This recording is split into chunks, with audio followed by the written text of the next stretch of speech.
안녕하세요. 하루를 정리하는 뉴스입니다. 미국의 최후 통첩에 이란이 움직였습니다. 23일 내 핵합의 초안을 전달하겠다. 중동 정세가 다시 한번 거대한 분기점에 서 있습니다. 미국과 이란 두 나라의 선택에 따라 외교적 타협이 될 수도 군사적 충돌이 될 수도 있는 숨막히는 시간이 흐르고 있습니다. 도널드 트럼프 대통령은 최근 공개 연설에서 이란의 명확한 시한을 제시했습니다. 열흘, 길어야 15일. 합의를 하든지 그렇지 않으면 나쁜 일이 일어날 것이라는 직설적인 경고였습니다. 이 발언은 단순한 압박이 아닙니다. 이미 지난해 이란 핵시설을 기습 타격했던 전례가 있기 때문에 국제사회는 이 발언을 단순한 수사가 아닌 실제 군사행동 가능성으로 받아들이고 있습니다. 이에 대해 이란이 빠르게 반응했습니다. 이란 외무장관은 23일 내 핵협상합의 초안을 미국 측에 전달하겠다고 밝혔습니다. 제네바 협상을 바탕으로 문안을 준비 중이며 상부 승인 후 미국 측 특사에게 넘기겠다는 계획입니다. 즉, 외교의 문은 아직 닫히지 않았다는 신호입니다. 그렇다면 이란이 준비 중인 초안의 핵심은 무엇일까요? 영국 가디언 보도에 따르면 이란은 현재 보유 중인 약 300kg 규모의 고농축 우라늄을 해외로 반출하는 방안은 거부하고 있습니다. 하지만 무기급에 가까운 60% 농축 수준을 20% 이하로 낮추는 데는 동의할 가능성이 있다는 분석이 나왔습니다. 이건 매우 중요한 차이입니다. 우라늄 농축 60%는 핵무기 제조까지 한 발짝 남은 수준으로 평가됩니다. 반면 20%는 군사적 위협 수준을 상당 부분 낮춘 수치입니다. 미국이 요구하는 완전한 핵무기화 차단과 이란이 주장하는 핵 주권 유지 사이에서 타협 지점을 찾으려는 시도로 볼 수 있습니다. 그러나 문제는 신뢰입니다. 미국은 과거 합의가 반복적으로 파기됐다고 보고 있고 이란은 서방의 제재가 일방적이었다고 주장합니다. 양측 모두 상대가 먼저 양보해야 한다는 입장입니다. 이런 상황에서 트럼프 대통령의 발언은 협상 카드이자 동시에 군사적 경고입니다. 그는 이란과 어떤 식으로든 합의할 것이라며 열흘 안에 결과를 알게 될 것이라고 말했습니다. 이 발언은 두 가지 해석이 가능합니다. 첫째, 강한 압박을 통해 단기간 내 협상을 마무리하겠다는 전략. 둘째, 시한 종료 이전 기습 공격 가능성. 실제로 미국 언론에서는 시한이 끝나기 전에 공습이 이뤄질 수 있다는 분석도 나오고 있습니다. 여기서 더 복잡한 문제가 등장합니다. 만약 미국이 군사행동에 나선다면 그 피해는 미국도 피하기 어렵다는 점입니다. 전문가들에 따르면 이란 사정권 안에는 중동 지역 13개 미군 기지가 위치해 있습니다. 약 3만에서 4만 명의 병력이 노출돼 있는 상황입니다. 이란은 이미 경고했습니다. 공격받을 경우 미군 기지와 자산은 정당한 표적이 될 것이다.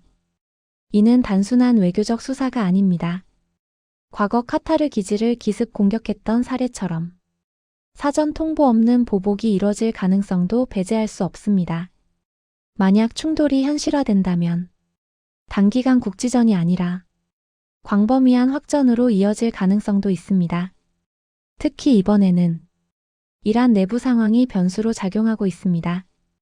최근 이란에서는 한동안 잦아들었던 반정부 시위가 다시 고개를 들고 있습니다. 테헤란 주요 대학에서 학생들이 종교 지도부를 비판하며 구호를 외치고 연좌 농성을 벌였습니다. 일부 지역에서는 민병대와 충돌이 발생해 부상자도 나왔습니다.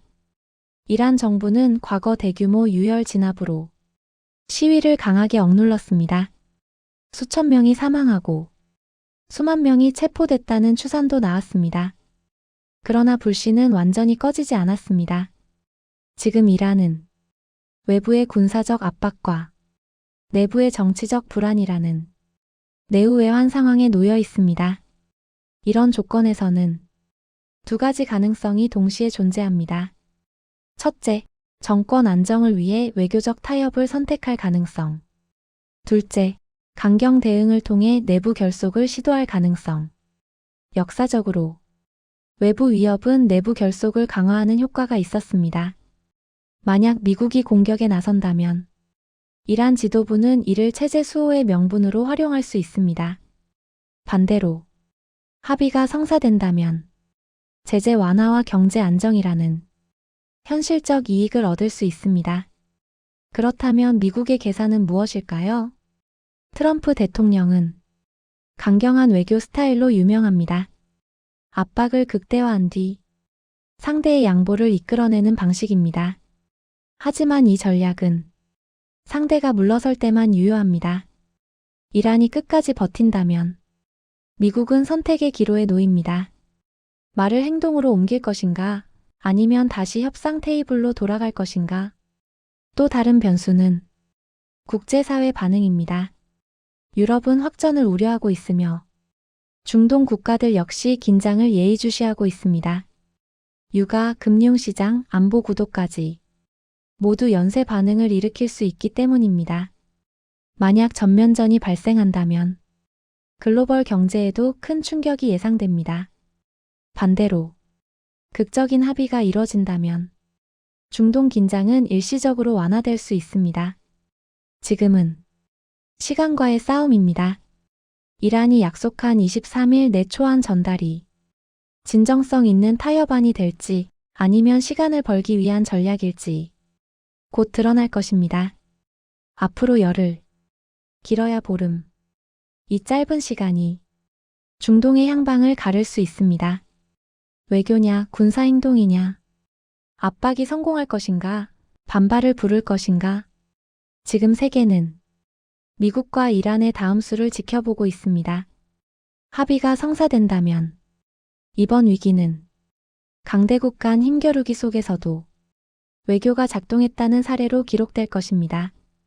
그러나 충돌이 현실이 된다면 그 파장은 중동을 넘어 전 세계로 확산될 가능성이 큽니다. 이제 공은 이란의 초안과 미국의 판단에 달려 있습니다. 남은 시간은 많지 않습니다. 중동의 긴장은 지금 이 순간에도 조용히 그러나 빠르게 고조되고 있습니다. 이상 하루를 정리하는 뉴스였습니다.